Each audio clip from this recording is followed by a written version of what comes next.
ஹரே கிருஷ்ணா. நம்ம போன டைம் என்ன பார்த்தோம்னா, நம்ம பகவத்கீதைங்கிறது பகவானோட கீதைனாவே பாட்டு, பகவானோட பாட்டு. பகவான் வந்து பாடுனது பகவத்கீதை, பகவானால் பாடப்பட்டது பகவத்கீதை அப்படிங்கிறது பார்த்தோம். அடுத்து வந்து பகவத்கீதை படிக்கிறதுனால கங்கா நதியில் வந்து குளிக்கிறதுக்கு சமமாக இருக்கும் அப்படிங்கிறதையும் பார்த்தோம். அடுத்து இந்த பகவத்கீதை மெயினாக இந்த பகவத்கீதை படிக்கிறதுனால, அதாவது வந்து பிரபுபாதர் எழுதின புக்கு படிக்கிறதுனால, பகவத்கீதை படிக்கிறதுனால நம்ம வந்து குருசீட பரம்பரையிலேருந்து வந்த ஒரிஜினல் பரம்பரை. அதனால தான் பகவத்கீதை உண்மையுருவிலுங்கிறதையும் பார்த்தோம். நம்ம அடுத்து இது படிக்கிறதுனால நம்ம பௌதிக கஷ்டம் சரியாயிரும். அது போக ஸ்பிரிச்சுவல் நாலேஜும் நம்மளுக்கு கிடைக்கும். அது போக பகவானோட கருணையும் நம்மளுக்கு கிடைக்கும். ஆன்மீக குருவோட கருணையும் நம்மளுக்கு கிடைக்கும் அப்படிங்கிறது வரைக்கும் நம்ம பார்த்தோம். இப்போ ஃபஸ்ட்டு ஸ்லோகமும் ஒன்று பார்த்துருக்குறோம். சஞ்சய உவாச்ச திருதராஷ்டிர உவாச்சன்னு அது ஒன்று பார்த்துருக்குறோம். அடுத்து இதில் பார்த்தீங்கன்னா இன்னொன்று என்னென்னா, நம்ம ஏன் வந்து ஹரிநாமம் சொல்லணும். ஒரு நேற்று ஆக்சுவலாக ஃபோன் பண்ணி இந்த மாதிரி கிளாஸ் இருக்குங்க, நான் வந்து வீக்லி ஒன்ஸ் மட்டும் 1 hour மட்டும் நான் பார்லர்லேயே தான் எடுக்கிறேன் அப்படின்னு சொல்லிட்டு நேற்று வந்து கால் பண்ணி 2-3 பேர்த்துக்கிட்ட சொன்னேன். அதில் ஒருத்தங்க என்ன கேட்டாங்கன்னா, சரி நீங்கள் பகவத்கீதை கிளாஸுக்கு கூப்பிடுறீங்க, இதனால எனக்கு என்ன பலன், என்ன என்ன எனக்கு கிடைக்குது அப்படின்னு கேட்டாங்க என்கிட்ட. கேட்டதுக்கு நீங்கள் வந்து ஆக்சுவலாக பிறப்பு இறப்பு சக்கரத்துலேருந்து நம்ம விடுதலையாகும், மற்ற எல்லா மந்திரங்களையும் சொல்கிறதுனால நம்மளுக்கு புண்ணியம் தான் கிடைக்கும், ஆனால் வந்து நம்மளோட பாவம் போகாது. ஆனால் வந்து இதில் வந்து நம்மளுக்கு வந்து ஹரிநாமம் சொல்கிறதுனால பாவம் வந்து முழுமையாக போகும் அப்படிங்கிறது நான் உங்களுக்கு சொன்னேன். சொல்லிட்டு சரி வரேங்க அப்படின்னு சொன்னாங்க.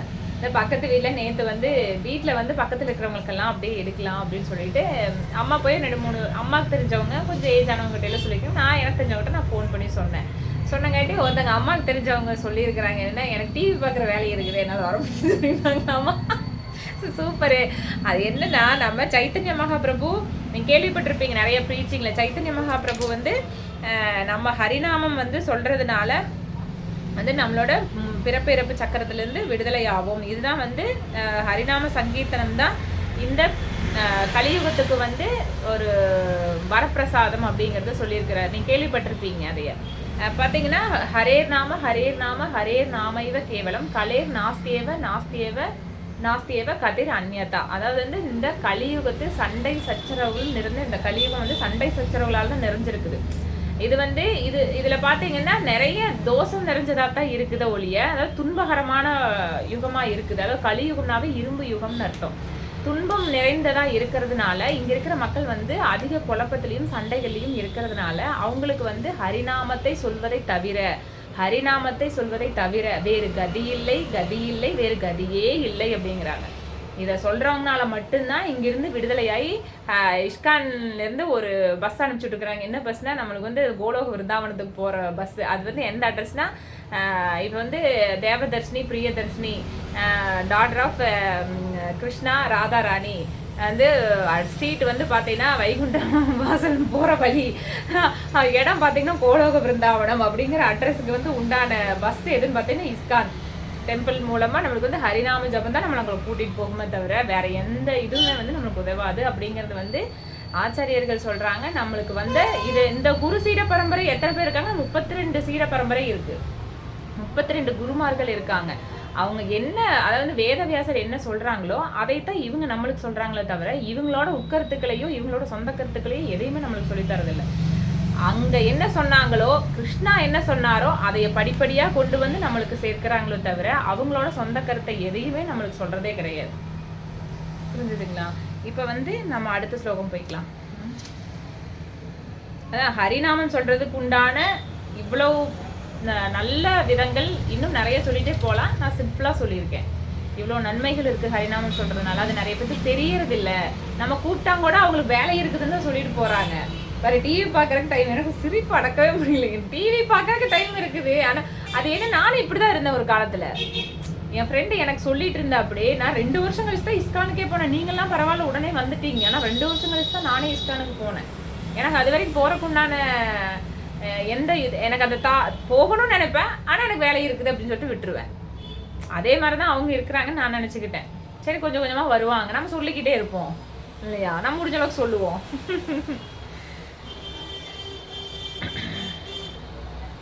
இப்போ ஸ்லோகம் 2. சஞ்சய உவாச்ச திருஷ்டுவா து பாண்டவாணீகம் வியூடம் துரியோதனஸ்ததா ஆச்சாரியம் உபாசங்கம்ய ராஜவசனம் அப்ரவீத் சஞ்சய உவாச்ச சஞ்சயன் கூறினான் திருஷ்டுவா பார்த்தபின் தூ ஆனால் பாண்டவ அநீகம் பாண்டவர்களின் போர் வீரர்கள் வியூடம் வியூகமாய் அணிவகுக்கப்பட்டிருந்த துரியோதன அரசன் துரியோதனன் ததா அந்த நேரத்தில் ஆச்சாரியர் உபசங்கம்ய அணுகி ராஜ மன்னன் வசனம் வார்த்தைகள் அப்ரவித் பேசினார். சஞ்சயன் கூறினான், மன்னனே, பாண்டுவின் மகன்களால் அணிவகுக்கப்பட்ட படையை மேற்பார்வையிட்ட பிறகு மன்னன் துரியோதனன் தன் ஆச்சாரியரை அணுகி பின்வருமாறு கூறினான். திருதராஷ்டிரன் பிறவியிலிருந்தே பார்வை இல்லாதவர். துரதிருஷ்டவசமாக அவருக்கு ஆன்மீக பார்வையும் இல்லை. தனது மகன்களும் தர்மத்தின் விஷயத்தில் தனக்கு சமமான குருடர்கள் என்பதும் பிறவியிலிருந்தே நல்லவர்களான பாண்டவர்களுடன் அவர்கள் உடன்பாடு செய்து கொள்ளப் போவதில்லை என்பதும் அவருக்கு உறுதியாக தெரிந்திருந்தது. இருந்தும் புனித தலத்தின் தாக்கத்தினால் அவர் சந்தேகம் கொண்டார்.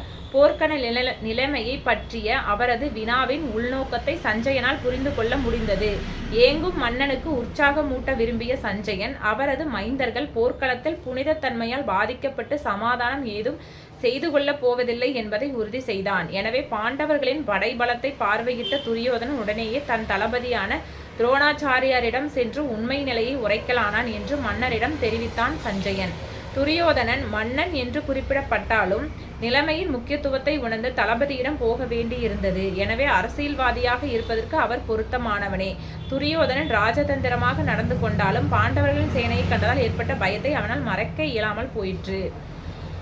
ஃபர்ஸ்ட் சஞ்சயன் திருதராஷ்டிரன் கிட்ட கேட்குற அப்படி போர்க்களத்துல என்ன நடக்குது அப்படின்னு. தர்மக்ஷேத்திரமான குருஷேத்திரம். தர்மக்ஷேத்திரங்கிறது அதாவது அங்க எந்த அதாவது அதர்மம் நடக்காத இடம் அப்படிங்கிற மாதிரி புண்ணிய ஸ்தலம் அப்படிங்கிறதுனால திருதராஷ்டிரனுக்கு ஒரு சந்தேகம் வருது.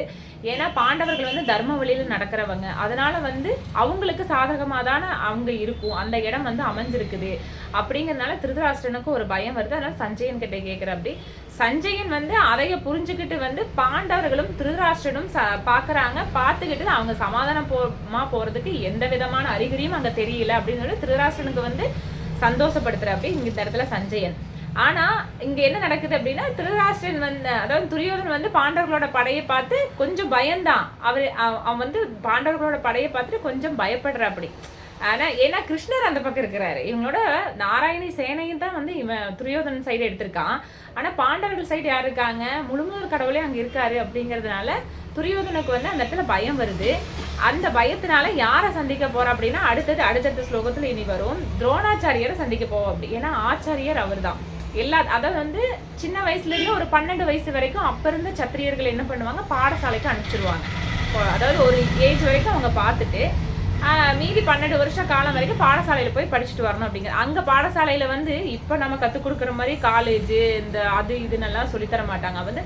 வாழ்க்கைக்கு தேவையானது மட்டும்தான் கத்துக் கொடுப்பாங்க. அந்த போர் புரியருக்கு சத்திரியர்களுக்கு என்ன தேவையோ வேதத்தை சொல்லி கொடுக்கறதும், வாழ்க்கையில என்ன தத்துவமோ அதை சொல்லி தருவாங்க. அப்புறம் இந்த பயிற்சிகள் எல்லாம் கத்துக் கொடுப்பாங்க. சத்திரியர்களுக்கு தேவையான பயிற்சிகள் எல்லாத்தையும் சொல்லித்தரதான் பாடசாலை. துரோணாச்சாரியர் இங்க பொதுவான அவர் குலகுரு. அவர் ஆக்சுவலா அது குரு வம்சம் எதுன்னு பாத்தீங்கன்னா பாண்டவர்களும் கௌரவர்களும் ரெண்டுமே குரு வம்சம் தான். ஆனா இங்க துரியோதனன் ஒரு சூழ்ச்சி முறையில என்ன பண்றாங்கன்னா நம்மளுக்கு தான் அந்த குரு வம்சம், அதாவது அந்த என்ன சொல்றது அந்த ஆட்சி நம்ம கிட்ட வரணும் அப்படிங்கறதுனால அந்த இப்போ ஒரு பரம்பரான்னு சொல்லுவாங்க. இப்போ ஒரு சிலர் இப்போ நம்மளுக்கு தெரிஞ்ச ஒரு பெரிய ஆளுங்கெல்லாம் அவங்க பேரு பின்னால அந்த பரம்பராவை போட்டுக்கிட்டே வருவாங்க. புரிஞ்சுதுங்களா? புரியுதுதா? இப்ப அந்த இடத்துல ஒரு சித்தப்பா பெரியப்பா அப்படின்ட்டு இருந்தானா இப்ப பெரியப்பா சைடு இருக்கிறவங்க அந்த பரம்பரையை எடுத்துக்கிற மாதிரி இங்க துரியோதன் அவங்களோட பரம்பரையை தனக்கு தான் சொந்தம், ஆட்சி நம்மளுக்கு தான் வரணும், அந்த குருவம்சம் நம்ம தான் அப்படிங்கறத இவன் தன்வசப்படுத்திக்கிறான். ஆனா பாண்டவர்களை பாண்டவர்கள் சைடு அப்படின்னு சொல்றாங்க. இந்த இடத்துல இந்த குருவம்சங்கிறது இவங்களதான் குறிப்பிடுறாங்க. ஆனா கௌரவ படைகள் குருவம்சங்கிறது ரெண்டுமே பொருந்தும். ஏன்னா அந்த வம்சாவளி பாண்டவர்களும் வராங்க இல்லையா. துரியோதனுக்கு பிறந்தது அதாவது திருதராஷ்டிரனுக்கு பிறந்தது துரியோதனன். இந்த மாதிரி 100 புதல்வர்கள் இருக்காங்க. துச்சலைங்கிற ஒரு பெண் இருக்கு அப்படி. அதே போலதானே உங்களுக்கு பாண்டு யாரு, திருதராஷ்டிரனோட தம்பி பாண்டு. அது அம்பாலிகாக்கு பிறந்ததுதான் பாண்டு. அது விதுரர் யாரு, இந்த 3 பேர் அண்ணன் தம்பிங்க தான். விதுரர் யாருன்னா வேலைக்காரி, அதாவது வேலைக்காரிக்கு பிறந்ததுனால அவர் வந்து அவருக்கும் ஒரு பதவி கொடுக்குறாரு பீஷ்மர் வந்து. ஏன்னா வந்து நம்ம வியாசருக்கு பிறந்திருக்காரு. 3 பேரும் பசங்க வந்து வியாசதேவருக்கு தான் பிறப்பாரு. ஆனா அம்பிகா அம்பாலிகா 2 பேர்த்துக்கும் திருதராஷ்டிரன் பாண்டு 2 பேர் பிறப்பாங்க. இவங்க 2 பேரும் என்ன பண்ணுவாங்க, ஒரு டைம் வந்து வேலைக்காரி அவங்களோட பணிப்பெண்ணை வந்து அனுப்பிச்சு வச்சிருவாங்க. பணிப்பெண் மூலமா பிறக்கிறதா இங்க விதுரர். விதுரரும் வந்து நம்ம வியாசருக்கு பிறந்தவர் அப்படிங்கிறதுனால பீஷ்மர் என்ன பண்ணுவாரு, அவருக்கும் ஒரு பதவி கொடுப்பாரு அந்த இடத்துல. ஏன்னா விட்டுறக்கூடாது அப்படிங்கிறனால அவருக்கும் ஒரு பதவி கொடுப்பாரு. ஆனா பூர்ணமா இருக்கிறது இந்த இடத்துல விதுரர் தான். பூர்ணமான ஒரு குழந்தைய பிறக்கிறது, ஞானத்தோட பிறக்கிறது வந்து இங்க விதுரர் தான். திருதராஷ்டிரனும் ஒரு குறையோட பிறப்பா அப்படி, பாண்டுவும் ஒரு குறையோட பிறப்பா அப்படி. ஆனா விதுரர் வந்து குறையே இல்லாம முழு ஞானத்தோட பிறப்பாரு. இந்த மாதிரி அதாவது வந்து அதுதான் இப்ப வந்து குரு வம்சங்கிறது இப்ப யாரை குறிப்பிடலாம், பாண்டவர்களையும் குறிப்பிடலாம், இங்க திருதராஷ்டிர அவங்களோட வம்சாவளியில அவங்களோட பசங்களையும் குறிப்பிடலாம். ஆனா இதுல சூழ்ச்சி முறையில என்ன பண்ற துரியோதனன், நம்ம தான் குரு வம்சம்னு வந்து நிறைய இடத்துல வெளிப்படுத்திட்டே இருப்பா அப்படியாமா இந்த இடத்துல. ஆனா குருவம்சம் சொல்ல போனா இவங்க 2 பேர்த்தையும் நம்ம சொல்லலாம். இப்ப வந்து பாண்டவர்கள் படை இருக்கிறத பார்த்துட்டு கிருஷ்ணர் இருக்கிறத பார்த்துட்டு துரோணாச்சாரியரை பார்க்க போ. அப்படி துரோணாச்சாரியார் வந்து யாருக்கெல்லாம் குலகுருன்னு பார்த்தோம்னா பாண்டவர்களுக்கும் குலகுரு தான், துரியோதனன் திருதராஷ்டிர பசங்களுக்கும் குலகுரு தான். அது போக இன்னொருத்தங்க இருக்காங்க, துஷ்டத்யுமன், துரோணர் அப்படின்னு சொல்லிட்டு, சாரி துருபதன் வந்து இன்னொரு நாட்டு மன்னன் அவரு. ஆக்சுவலா துரோணாச்சாரியாருக்கும் துருபதனுக்கும் ஆல்ரெடி ரொம்ப நாளா அவங்களுக்கு வந்து பிரச்சனை. சின்ன வயசுல அவங்க நண்பர்களா இருப்பாங்க, கொஞ்ச நாள் கழிச்சு அவங்க வந்து விரோதிகளா ஆயிடுவாங்க. அப்ப வந்து அந்த துருபதன் வந்து துரோணாச்சாரியாரை வந்து அழிக்கணும் அப்படின்னு நினைச்சிட்டு, ஏன்னா துரோணாச்சாரியார்னால இவர் பாண்டவர்களை வச்சு துரோணாச்சாரியார் என்ன பண்ணுவாரு, துருபதனை வந்து அழிச்சு அவங்க ஆட்சியை வந்து பிடுங்கிடுவாரு. பாண்டவர்களுக்கு வந்து நம்ம வந்து அதை வந்து என்ன சொல்ற ஹஸ்னாபுரத்துக்கு கீழே செயல்படுற மாதிரி பண்ணிடுவாரு. துரோணாச்சாரியர் வந்து குரு தட்சணையா வந்து பாண்டவர்கள் கிட்ட வந்து அந்த கோரிக்கையை விடுத்து, இந்த மாதிரி துருபதனை வந்து நம்ம ஆட்சி கீழே கொண்டு வரணும், அவனை அழிக்கணும் அப்படின்னு சொல்லி குரு தட்சணையா வந்து துரோணாச்சாரியர் வந்து கேட்கறதுனால இங்க வந்து துரோணர் வந்து பாண்டவர்கள் மூலமா வீழ்ச்சி செய்யப்பட்டு நம்ம அதை வந்து ஹஸ்னாபுரத்துக்கு கீழே வந்து துருபதனோட ஆட்சியை கொண்டு வருவாங்க. அந்த துருபதன் என்ன பண்ணுவாரு, அந்த அதை வந்து தோத்துட்டு அந்த கொஞ்ச நாள் கழிச்சுட்டு என்ன பண்ணுவாரு, தோத்ததுக்கு அப்புறம் துரோணாச்சாரியர் என்ன பண்ணுவாரு அப்படின்னா, ஆக்சுவலா துரோணர் வந்து மன்னிச்சிருவாரு. நீ வந்து பணத்தினால அதிகாரம் பண்ணாத, நான் வந்து உன்னை நண்பனா தான் நினைச்சேன், நீ வந்து அதிகாரம் பண்ணக்கூடாது இந்த இடத்துல, நான் உன்னை நண்பனா இருந்ததுனால இந்த இடத்துல உன்னை மன்னிச்சு விட்டுறேன் அப்படின்னு விட்டுருவாரு. ஆனா துருபதன் மன்னிக்க மாட்டார். மனசுக்குள்ள அந்த விஷம் இருந்துட்டே இருக்கும், அந்த வினைய வச்சுக்கிட்டே இருப்பாரு. என்ன பண்ணுவாரு, அவரே ஒரு யாகம் வளர்த்துவாரு. அது யாரை கொல்றதுக்காக, துரோணாச்சாரியாரை கொல்றதுக்காகவே ஒரு யாகத்தை வளர்த்துவாரு. அந்த இடத்துல யாகத்தை வளர்த்து என்ன பண்ணுவாரு, அந்த யாகத்தில இருந்து உதிக்கிறது வந்து துஷ்டத்யுமனும் திரௌபதியும் வருவாங்க. வேள்வித்தியிலிருந்து வந்தவங்க துஷ்டத்யுமனும் திரௌபதியும். துஷ்டத்யுமன் வந்து துரோணாச்சாரியாரை கொல்றதுக்காகவே வந்தவர். துரோணரோட துருபதனோட பையனா துஷ்டத்யுமன் வர்றாப்படி. அதுக்கப்புறம் திரௌபதி வர்றாப்படி, அதே வேள்வித்தியிலிருந்து திரௌபதி வர்றாப்படி. இவங்க 2 பேரும் வேள்வித்தியில உதிச்சவங்க. அதுக்கு முன்னாடியே வந்து துருபதனுக்கு வந்து சிகண்டிங்கிற ஒரு பெண் இருக்கு. அப்படி சிகண்டிங்கிற ஒரு பெண் யாருன்னு பாத்தீங்கன்னா, போன பிறவியில அம்பை, அம்பிகா, அம்பாலிகா அப்படிங்கிற 3 அக்கா தங்கச்சிகளுக்கு ஒரு மூத்த தங்கச்சி அக்காவா இருந்தவர் வந்து அம்பைங்கிறவங்க. இந்த மாதிரி வந்து இப்போ 2 பேரும் துஷ்டத்யுமனும் திரௌபதியும் 2 பேரும் வந்து வர்றாங்களா. துஷ்டத்யுமன் அழிக்கிறதுக்காகவே வந்தவர், துரோணாச்சாரியர் அழிக்கிறதுக்காகவே வந்தது யாருன்னு பாத்தீங்கன்னா துஷ்டத்யுமன் வர்றாப்படி. இப்ப வந்து பாண்டவர்களுக்கு ஆப்போசிட்ல துஷ்டத்யுமனும் இருப்பாப்படி, இந்த சைடு ஆப்போசிட் படையில வந்து துரோணாச்சாரியரும் இருப்பாப்படி. அதைய வந்து மென்ஷன் பண்ணுவா. அப்படி எப்படின்னா, உங்களோட சீடர்களும் உங்களை அழிக்கிறதுக்காகவே போர் புரிய தயாரா நின்றுட்டு இருக்கிறாங்க, நீங்க வந்து இந்த இடத்துல வந்து எந்த பாகுபாடுமே காட்டிடக்கூடாது. ஆக்சுவலா அதாவது துஷ்டத்யுமன் வந்து தன்னை அழிக்கிறதுக்காகவே வேள்வித்தியில உதிச்சவன் அப்படிங்கிறது துரோணாச்சாரியருக்கு வந்து நல்லாவே தெரியும். ஆனா அவரோட தர்மம் எது, பாடசாலையில வந்து எல்லாத்துக்கும் சமமா போர்க்கலையை கத்து கொடுக்கறதும் அந்த தர்மத்தை வந்து போதிக்கிறதும் தான் அவரோட தர்மமே. அவரோட தர்மம் எதுனா அதுதான், யாரும் பாகுபாடு காட்டக்கூடாது, எதிரிகள் யாருன்னு பார்க்க கூடாது, துரோகிகள் யாருன்னு பார்க்க கூடாது, நண்பர்களாக இருந்தாலும் துரோகிகளாக இருந்தாலும் எதிரியாக இருந்தாலும் பாகுபாடு இல்லாமல் அவர் சொல்லித்தரதான் அவரோட தர்மமே. அப்படி இருக்கிறப்ப தன்னை அழிக்க பிறந்தவன் அப்படின்னு தெரிஞ்சும் அவங்களுக்கும் அந்த கலையை கற்றுக் கொடுக்குறார் துரோணாச்சாரியார் இந்த இடத்துல. இப்போ வந்து இப்படி ஆப்போசிட்டை நிற்கிறாங்க. நினைக்கிறேன் இந்த மாதிரி வந்து நீங்கள் வந்து உங்களோட அதான் உங்களோட சீடர்கள் எல்லாருமே வந்து எதிர் திசையில் இருக்கிறாங்க, உங்களை அழிக்கிறதுக்காகவே நிற்கிறாங்க. நீங்கள் வந்து எந்த பாகுபாடும் காட்டிடாமல் போர் புரியணும் அப்படின்னு சொல்லிட்டு யார் சொல்கிறா? துரியோதனன் வந்து துரோணாச்சாரியர்கிட்ட சொல்கிற அப்படி சரியா. இப்போ வரைக்கும் இந்த ஸ்லோகத்தில் வந்து இது வரைக்கும் சொல்கிறாங்க. இப்போ பார்த்தீங்கன்னா முதல்ல வந்து என்ன நடக்குது, ஃபஸ்ட்டு வந்து யாருன்னா வந்து அதோட கேரக்டர்ஸ் வைஸ் வரையாக வந்து நான் இப்போ சொல்கிறேன். என்னென்ன கேரக்டர்ஸ் எப்படி எப்படியெல்லாம் வந்துச்சு அப்படிங்கிறத நான் சொல்கிறேன். வந்து ஃபஸ்ட்டு வந்து என்னென்னா வசிஷ்டர் அருந்ததிக்கு பிறக்கிறது வந்து பராசர முனி. பராசர முனிவர் வந்து வசிஷ்டருக்கும் அருந்ததிக்கும் பிறக்கிறாரு. நிறைய குழந்தைங்க இருந்தாலும் அது பராசர முனி ஒருத்தர். பராசர முனிவர் வந்து நடுக்கடலில் வந்து அவர் வந்து மகாமுனிவர் தான். அவர் வந்து நல்ல ஒரு மகாமுனிவராக பக்தி பண்ணிட்டு வந்துட்டு இருக்கிறாரு. அவர் ஒரு டைம் வந்து கடலில் வந்து பிரயாணம் பண்ணுறதுக்காக கடல் வழியாக பிரயாணத்துக்கு வராரு. அந்த இடத்துல வந்து சத்தியவதியை சந்திக்கிறாரு. சத்தியவதி வந்து யாருன்னு பார்த்தீங்கன்னா மீனவ பெண் வந்து அங்கே படகுல வந்து அந்த நதிக்கரையில் வந்து அவங்களால படகு ஓட்டுறதுக்கு வந்து யாராச்சும் வேணும் இல்லையா, அந்த படகுல வந்து பராசர முனிவரும் சத்தியவதியும் ஒரு நடு திசைன்னு சொல்லுவாங்க. அதாவது இரவு நேரத்தில் வந்து அந்த கப்பல் பயணம் படகுல வந்து போயிட்டு இருக்கிறாங்க. அந்த இடத்துல வந்து பராசர முனி வந்து என்ன சொல்றாருன்னா, இந்த மாதிரி வந்து இந்த இடத்துல வந்து இணைந்தால் பகவான் வந்து இந்த இடத்துல வந்து அவதரிப்பார். வேதத்தை தொகுத்து வரங்கிறதுக்காகவே வந்து வேத வியாசரா இந்த இடத்துல அவதாரம் பண்ணுவார். அதுக்கு வந்து நீ வந்து நான் இந்த நேரத்தில் நட்சத்திரங்கள் வந்து ஒன்று கூடுற நேரத்தில் வந்து சேர்ந்து இருந்தோம் அப்படின்னா வந்து பகவானுக்கு ஒரு அவதாரம் எடுக்கிறதுக்கு நீ வந்து ஒரு சேவை பண்ண மாதிரி இருக்கும் அப்படின்னு சொல்லிட்டு யார் சொல்கிறா? பராசர முனி வந்து சத்தியவதிக்கு சொல்கிறா. அப்படி சத்தியவதி அதுக்கு என்ன சொல்கிறாங்க அப்படின்னா, நான் வந்து இன்னும் கல்யாணம் ஆகாத பொண்ணு, நான் வந்து இந்த மாதிரி முனிவர் கூட நான் இருந்தேன்னா என்னோட கன்னித்தன்மையே போயிடும் இல்லைங்களா அப்படின்னு வந்து சத்தியவதி வந்து பராசர முனிக்கிட்ட சொல்கிறாங்க. சொன்னதுனால வந்து இல்லை, உன்னோட கன்னித்தன்மை வந்து போகவே போகாது. நீ வந்து இப்போ இருக்கிற அந்த மீனோட ஸ்மெல் இல்லாமல் உன் மேலே வந்து சந்தன மனம் வீசிக்கிட்டே இருக்கும். இதுக்கப்புறம் நீ இந்த ஒரு வாய்ப்பு கொடுத்தீங்கன்னா நான் உனக்கு அது வரமாக தரேன் அப்படின்னு சொல்லிட்டு பராசர முனி வந்து சொல்கிறேன். அப்படி சரி ஓகே, என்னோட கன்னித்தன்மை போகலைன்னா நான் வந்து சேர்ந்து இருக்க நான் தயாராக இருக்கேன் அப்படின்னு சொல்லிட்டு அவங்க ரெண்டு பேரும் சேர்ந்து இருக்கிறாங்க. சேர்ந்து இருக்கிறப்ப வேத வியாசர் வந்து பகவானோட சாட்சாத் அவதாரமே தான்.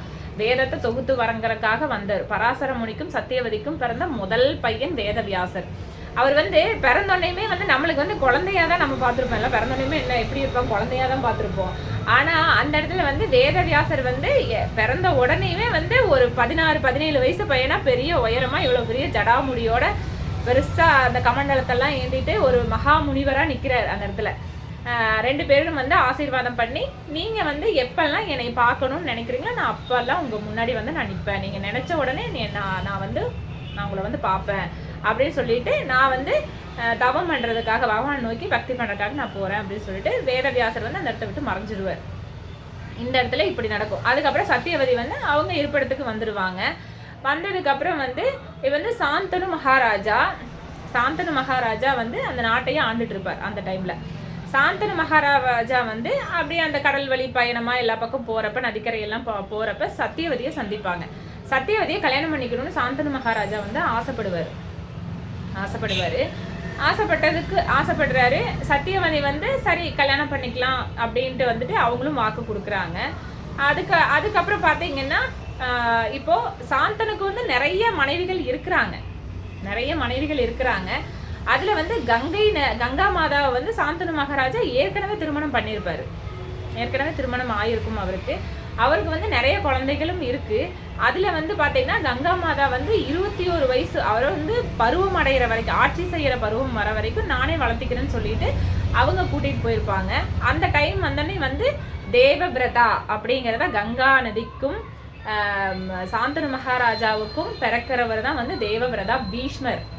பீஷ்மர் வந்து அவங்களுக்கு பிறந்திருப்பாரு. எல்லா கலைகளையும் வந்து கற்றுட்டு தான் வருவார். அவரு கட்டிட்டு வந்து அந்த டைம் வர்றப்ப என்ன பண்ணுவார், சாந்தனு மகாராஜா வந்து பீஷ்மரை கொண்டு வந்து ஒப்படைப்பாங்க. கங்கா மாதா வந்து ஒப்படைப்பாங்க. இது வந்து சந்தோஷமான ஒரு ஒரு செய்தி. அப்ப வந்து பீஷ்மர் வந்து எங்க வந்துட்டார், சாந்தனு மகாராஜா கிட்ட வந்துட்டார். அவரோட வாரிசா ஆட்சி புரியறதுக்காக வந்துட்டார். சாந்தனு மகாராஜாக்கு தந்தை இடத்துல இருந்து நம்ம சேவை பண்றதுக்காக அவர் வந்துட்டாரு. இவன் வந்து இந்த சந்தோஷத்துல சாந்தனு மகாராஜா வந்து எல்லாத்துக்கும் வந்து அறிவிக்கிறார், என்னோட மகன் வந்திருக்கிற, அப்படி எனக்கு அப்புறம் ஆட்சி புரியறதுக்கு வந்து இளவரசர் வந்து பட்டாபிஷேகம் சூட்ட போறதா வந்து மக்களுக்கு எல்லாமும் அறிவிக்கிறாரு. பறை சாட்டுருவாங்க, அப்பெல்லாம் பறையடி சொல்லிதான் வந்து அங்க வந்து இப்பெல்லாம் சொல்லுவாங்க. சொல்லிட்டு இந்த செய்தி வந்து சத்தியவதிக்கும் போய் சேருது. சத்தியவதிக்கு போய் சேர்றதுனால சத்தியவதி என்ன நினைக்கிறா, அப்படி நம்ம வந்து சாந்தனு மகாராஜாவை கல்யாணம் பண்ணிக்கலான்னு இருந்தோம், ஆனா சாந்தனு மகாராஜாக்கும் நம்மளுக்கும் பிறக்கிற பையன் தான் வந்து நான் முடிசூடணும்னு நான் ஆசைப்பட்டுட்டு இருந்தேன். ஆனா இப்ப திடீர்னு முடிசூட்டுறதுக்கு வந்து இன்னொரு வாரிசு வந்திருக்குதுன்னு சொல்றாங்க அப்படின்னு சொல்லிட்டு அவங்க வந்து சாந்தனு மகாராஜா கிட்ட வந்து நம்மளுக்கு பிறக்கிற பையன் தான் வந்து முடிசூட்டணும், அப்படி இருந்தாதான் நான் வந்து உங்களை திருமணம் பண்ணிக்குவேன், உங்களோட பையன் வந்து உங்களுக்கு ஆட்சி புரியணும், புரியட்டும், ஒன்றும் தப்பு இல்லை, ஆனா என்னோட மகன் வந்து ஆட்சி புரியறத என்னோட விருப்பம், இல்லைன்னா வந்து நான் வந்து தாழ்ந்த குலத்துல பிறந்தவங்கனால என்னோட பையனும் அந்த தாழ்ந்த சேவைகளையே செஞ்சுட்டு இருந்துருவாங்க அப்படின்னு சொல்லிட்டு அந்த அவங்களோட விஷயத்த வந்து அங்க சொல்றாங்க. சாந்தனு மகாராஜர் சொல்றாங்க, இது நடக்கவே நடக்காது, என் பையன் தான் வந்து, அதாவது தேவபிரதன் பீஷ்மர் தான் வந்து ஆட்சி புரிவாரு அப்படின்னு சொல்லிட்டு சாந்தனு மகாராஜர் தெளிவா சொல்றாரு. அதை பார்த்துட்டு ரொம்ப கவலைக்கிடமே இந்த கல்யாணம் நடக்காது அப்படின்னு சொல்லிட்டு ரொம்ப விருப்பப்படுவா அப்படி. ஆக்சுவலா சாந்தனு மகாராஜா சத்தியவதி கல்யாணம் பண்ணிக்கணும்னு சொல்லிட்டு அவங்களோட விருப்பம் நிறைவேறாதனால என்ன பண்ணுவாரு, அந்த இடத்த விட்டு போய் அவர் ரொம்ப கவலையா இருப்பாரு. இந்த கவலையை வந்து ஆக்சுவலா ஃபர்ஸ்ட் வரப்ப ரொம்ப அப்பா வந்து தந்தை பாக்குறப்ப ரொம்ப சந்தோஷமா இருக்கிறாரு. ஒரு நாள் 2 நாள்லயே வந்து அவர் ரொம்ப துக்கமா இருக்கிறதுனால பீஷ்மர் வந்து பார்த்துட்டு என்ன காரணம்னு கேட்பாரு. இந்த காரணத்தை வந்து அவர் வெளிப்படையா சொல்லாதனால அவங்களோட அதாவது சாந்தனு மகாராஜாவோட அசிஸ்டன்ட் கிட்ட எல்லாம் கேட்டு இதுதான் கேட்டு தெரிஞ்சுக்கிட்டு சத்தியவதிய அவங்கள வந்து கல்யாணம் பண்றதுக்காக தான் வந்து தந்தை வந்து ஆசைப்பட்டிருக்காரு, அந்த ஆசை நிறைவேறாதனால வந்து இவர் வந்து கொஞ்சம் கவலையா இருக்கிறாரு அப்படின்னு சொல்லிட்டு சத்தியவதியை எப்படியே தேடி பிடிச்சி பார்க்கலாம் அப்படின்னு சொல்லிட்டு பீஷ்மர் வந்து சத்தியவதியை தேடி போறாங்க. அந்த நதிக்கரை ஓரமா போறாங்க. அங்க வந்து சத்தியவதியும் பாக்குறாங்க. நீங்க யாரு அப்படின்னு கேக்குறாங்க. சத்தியவதி வந்து கேட்குற அப்படி பீஷ்மரை பார்த்துட்டு, நான் இந்த மாதிரி சாந்தனு மகாராஜாவோட பையன் அப்படின்னு சொல்றப்ப வந்து எதனால நீங்க இந்த மாதிரி கல்யாணம் பண்ணிக்க மாட்டீங்க, இந்த மாதிரி அவங்களோட கோரிக்கையே வைக்கிறாங்க அந்த இடத்துல. சரி, ஓகே, இல்ல நான் வந்து இளவரசு பட்டமே எனக்கு வேண்டாம், எனக்கு வந்து இந்த ஆட்சியே வேண்டாம், ஆட்சி புரியறது எனக்கு எதுவுமே வேண்டாம், எனக்கு வந்து நான் இப்படி இருந்துட்டு போறேன், உங்களுக்கு பிறக்கிற பையனே வந்து ஆட்சி புரியட்டும், நான் வந்து ஒதுங்கி இருந்துக்கிறேன்னு சொல்றாரு. ஆனா கொடுக்குற வார்த்தைகள்ல வந்து சத்தியவதிக்கு நம்பிக்கை இல்லை, ஏன்னா காலம் எப்படி வேணாலும் மாறும் அப்படிங்கிறதுனால சத்தியவதிக்கு அவங்க கொடுக்குற பீஷ்மர் கொடுக்குற வாக்குல வந்து நம்பிக்கை இல்லாம போயிருது. நீங்க இப்படி சொல்றீங்க, நாளைக்கு என்ன வேணாலும் மாறலாம், நான் இதை வந்து நான் முழுசா நம்ப முடியாது அப்படின்னு சொல்லிட்டு இந்த திருமணம் நடக்காது அப்படின்னு சொல்லிட்டு அவங்க அங்கிருந்து போயிடுறாங்க. பீஷ்மர் வந்து அந்த இடத்துல ஒரு முடிவு பண்றாரு. இதுக்கு வந்து ஒரே முடிவு, நம்ம இருக்கிறதுனாலதான் இவங்க வந்து திருமணம் செய்து கொள்ள மாட்டேங்கிறாங்க, அதனால வந்து நம்ம வந்து பிரம்மச்சரிய விரதம் எடுத்துக்கலாம். எப்படி அப்பாக்கு கல்யாணம் ஆகணும்ட்டு ஒரு மகன் வந்து பிரம்மச்சரிய விரதம் எடுக்கிறாரு இந்த இடத்துல, இது எங்காச்சும் நம்ம பார்க்க முடியுமா? அது மாதிரி பிரம்மச்சரிய விரதம் எடுக்கிறாரு. நதிக்கிட்ட போய் கங்கா நதிக்கிட்ட போயிட்டு அவர் வந்து சங்கல்பம் எடுக்கிறார், நான் வந்து ஹஸ்தினாபுரத்து அரண்மனையை இனி யாரெல்லாம் அலங்கரிக்கிறாங்களோ அவங்களுக்கு கீழே இருந்து நான் சேவை செய்வேன் அப்படின்னு சொல்லிட்டு அவர் வந்து சங்கல்பம் எடுத்துக்கிறார். நான் வந்து இனிமேல் பிரம்மச்சரிய விரதம் இருக்கிறேன் அப்படின்னு சொல்லிட்டு சங்கல்பம் எடுத்துக்கிறார்.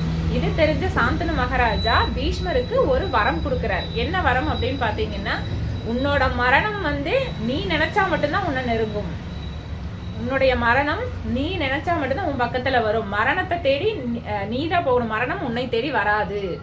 அதாவது வந்து பீஷ்மர் நினைச்சா மட்டும்தான் அவருக்கு சாவே வருமா, அவர் நினைக்கலைன்னா அவரு நினைக்காது இருக்கிறப்ப மரணம் வந்து சாதாரணமா எல்லாத்துக்கும் வருது இல்லைங்களா, மரணம் அந்த மாதிரி வராது, அவர் நினைச்சா மட்டும்தான் மரணமே அவர் நெருங்கும். அந்த மாதிரி ஒரு சாந்தனு மகாராஜா மகிழ்ச்சியில கொடுக்கிறார். அப்புறம் சத்தியவதிக்கும் சாந்தனு மகாராஜாவுக்கும் திருமணம் நடக்குது. யார் தலைமையில? மகனோட தலைமையிலேயே வந்து திருமணம் நடக்குது அவங்க 2 பேர்த்துக்கும். நடந்ததுக்கு அப்புறம் யாரெல்லாம் பிறக்கிறாங்க? சித்ராங்கதன், அவங்க பேர் வந்து பாத்தீங்கன்னா சித்ராங்கதன் விசித்திர வீரியன், அவங்க 2 பேர்த்தோட பேர், 2 பேரும் பிறக்கிறாங்க. சரி, இவங்களுக்கு அந்த ஆட்சியை கொடுத்துடலாம் அப்படிங்கிறப்ப சித்ராங்கதன் வந்து இறந்துடுறாரு. அவருக்கு நோய் வாய்ப்பட்டு அந்த மாதிரி உடம்பு சரியில்லாம போய் இறந்துருவாரு சித்ராங்கதன். இப்ப யார் இருக்கா? விசித்திர வீரியன் இருக்கிறார். விசித்திர வீரியனும் ஆல்ரெடி வந்து ஒரு குடிபோதைக்கு அடிமையானவர் தான். பெண்கள் விஷயத்திலையும் குடிபோதைக்கும் அடிமையானவர் தான். ஆல்ரெடி வந்து எனி டைம் வந்து ஒரு மது போதையிலேயே இருப்பாராம். பீஷ்மர் வந்து அவரை கொஞ்சம் மிரட்டி, நீ வந்து ஆட்சி புரியணும், நீ வந்து ஒரு ராஜாவா ஆட்சி புரியணும்னு தகுதியை வளர்த்திக்கணும், நீ இப்படி இருக்கக்கூடாது அப்படின்னு சொல்லி மிரட்டி கொஞ்சம் கொஞ்சமாக அந்த கலைகளை எல்லாம் கற்றுக் கொடுத்து, பீஷ்மர் ஆல்ரெடி கற்றுக்கிட்டு வந்திருக்கிறாரு. இவங்கெல்லாம் வந்து இப்போ வந்ததுனால இந்த மது போதையிலேயே இருக்கனால இந்த சரியான முறையில் வந்து அவங்க கற்றுக்கவே இல்லை நிறையா விஷயங்களை. அதாவது ஒரு சத்திரியனுக்கு உண்டான தகுதிகளை வளர்த்துனாதானே ஒரு ராஜாவை போய் அந்த அரியணையில் அமர முடியும். அந்த தகுதி இல்லைன்னா எப்படி போய் அமர முடியும்? சரின்னு சொல்லிட்டு ஒரு கலைகள் எல்லாமே கற்றுக் கொடுத்து அங்கே ஆட்சியில் போய் உட்கார்றப்ப முடிசூடுறப்ப கரெக்டாக முடிசூடுறப்ப அந்த படிக்கட்டுகள்லாம் ஏறி போடுறப்ப கீழே விழுந்து ரத்த வாந்தி மாதிரி எடுத்து இறந்துருவாரு. ஆனால் இந்த இடத்துல இதுக்கு முன்னாடி பார்த்தீங்கன்னா, இந்த சொல்ல மறந்துட்டேன், அவர் இறக்குறதுக்கு முன்னாடி அவருக்கு கல்யாணம் ஆகிருக்கும். இவர் வந்து ஆல்ரெடி வந்து போதையில் இருக்கிறவர், மது போதையில் அதிகமாக இருக்கிறவர். இவருக்கு வந்து கல்யாணம் ஆச்சுன்னா மட்டும்தான், திருமணம் ஆனதுக்கு அப்புறம் தான் முடிசூட முடியுங்கிறத ஒரு ரூல்ஸ் இருக்குது. அங்கே இளவரசனா இருக்கலாம், ராஜாவா இருக்கணும் அப்படின்னா அவங்களுக்கு வந்து திருமணம் ஆயிருக்கணும். திருமணம் ஆனதுக்கு அப்புறம் தான் வந்து முழுசா ராஜாவா முடிசூட்டுவாங்க. அப்ப முடிசூட்டுறதுக்கு முன்னாடி வந்து பீஷ்மர்கிட்ட வந்து சத்தியவதி வந்து ஆணையிடுவாங்க. எப்படின்னா, நீங்க வந்து இந்த மாதிரி நாட்டில் போயிட்டு 3 பெண்கள் வந்து சுயமரத்துக்கு ரெடியா இருக்கிறாங்க, அவங்க 3 பெண்களையும் நீங்க கவர்ந்துட்டு தான் வரணும் அப்படின்னு. நான் வந்து பிரம்மச்சாரி, நான் வந்து போய் கவர்ந்துட்டு வந்து நான் தப்பா போயிடும் அப்படின்னு வந்து பீஷ்மர் வந்து சத்தியவதி கிட்ட சொல்றாங்க. இல்ல, இது வந்து ராஜகட்டளை, இது வந்து நீங்க வந்து போய் கவர்ந்துட்டு தான் வரணும். ஏன்னா வந்து விசித்திர வீரியனுக்கு வந்து 3 பெண்களையும் கல்யாணம் பண்ணி வச்சிடலாம் அப்படின்னு சொல்றாங்க. விசித்திர வீரியன் பார்க்கறதுக்கு அழகா இருப்பா அப்படி, ஆனா மது போதையிலேயே இருப்பா அப்படி, ஒரு ஒழுக்கம் இல்லாம வாழ்றது அந்த மாதிரியே இருப்பா அப்படி. அப்புறம் யாரும் வந்து சரியா பெண்கள் அவங்களுக்கு கொடுக்கல, அதனால வந்து போய் பெண்களை வந்து கவர்ந்துட்டு வர வேண்டிய சூழ்நிலை இருந்துச்சு. அப்ப என்னாச்சு, பீஷ்மர் வந்து அங்க போறாரு. போயிட்டு பீஷ்மர் வந்து யாருனாலையும் ஜெயிக்கவே முடியாது. பீஷ்மர் போற இடமெல்லாம் வெற்றி தான். ஏன்னா அவ்வளவு பெரிய மகாரதர், அவர் அதிரதர். அவர் ஆக்சுவலா அவர் வந்து பலசாலி, மிகப்பெரிய பலசாலின்னு சொல்லலாம். அந்த மாதிரி அவர் போனாவே அந்த படையை நடுங்கும், அந்த அளவுக்கு அவர் பலசாலி.